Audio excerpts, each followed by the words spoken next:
This is Dr. Phillip Langsdon. Today we're going to talk about what is the best type of facelift. So many people search the internet and try to find out what is the best type of facelift for them. We're going to clear that up in just a second.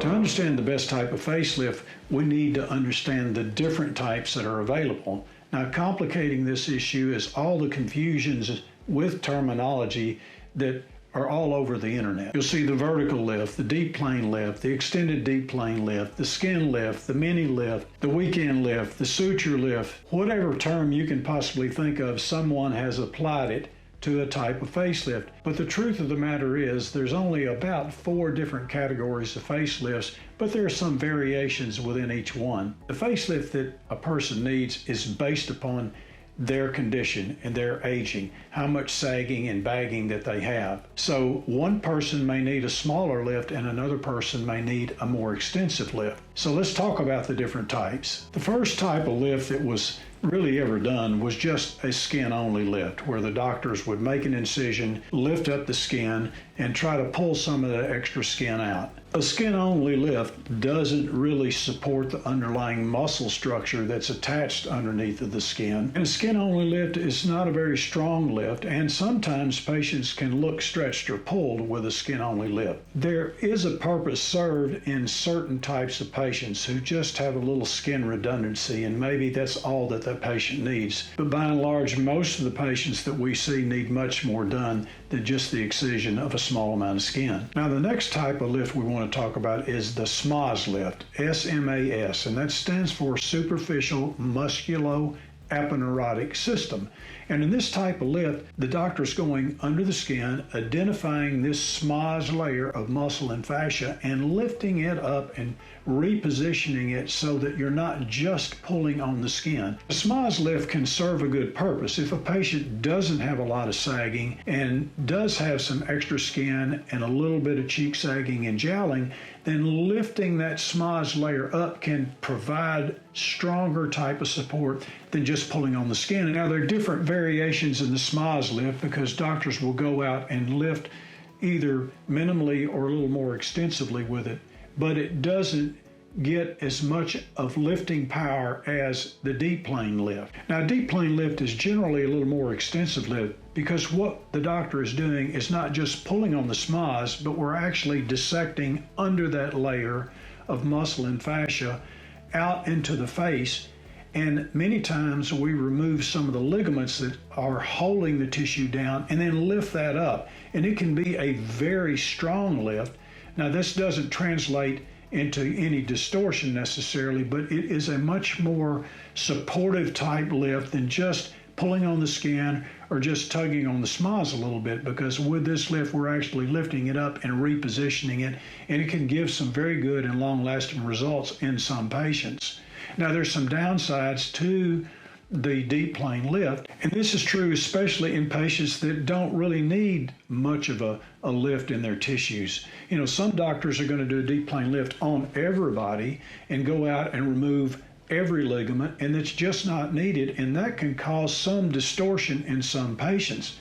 But if it's properly done, it prevents that stretched look, and if you only do what the patient needs, you're going to give the patient a very natural and long-term support to their tissues. Now, this doesn't obviate the fact that everybody continues to age, and anybody should know if you get a facelift, it is not going to stop the aging process. Anybody getting a facelift needs to understand that they may need some touch-ups in the future, either another full lift or maybe a mini lift to try to keep things tuned up for them. Now, the next kind of lift we want to talk about is the mini lift, and the mini lift has many variations, but basically what the doctor's doing is making an incision, going a small distance out under the skin, and maybe lifting and tightening the SMAS a little bit, and sometimes the incision can be a little bit shorter in a mini lift.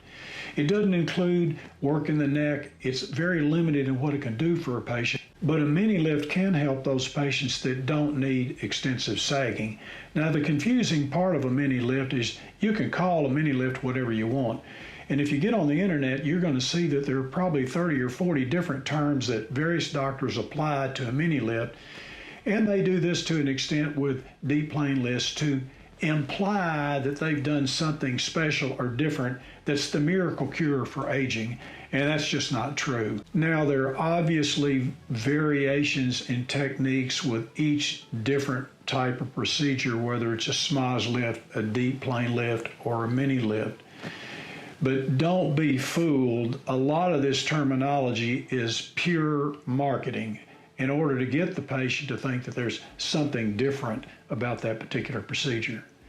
The bottom line is you want to find a good surgeon that knows how to use all of these techniques. It's going to apply what is needed to your particular situation, because doing a deep plane lift when you need a lesser type lift is not doing you any favor. It's not going to delay aging.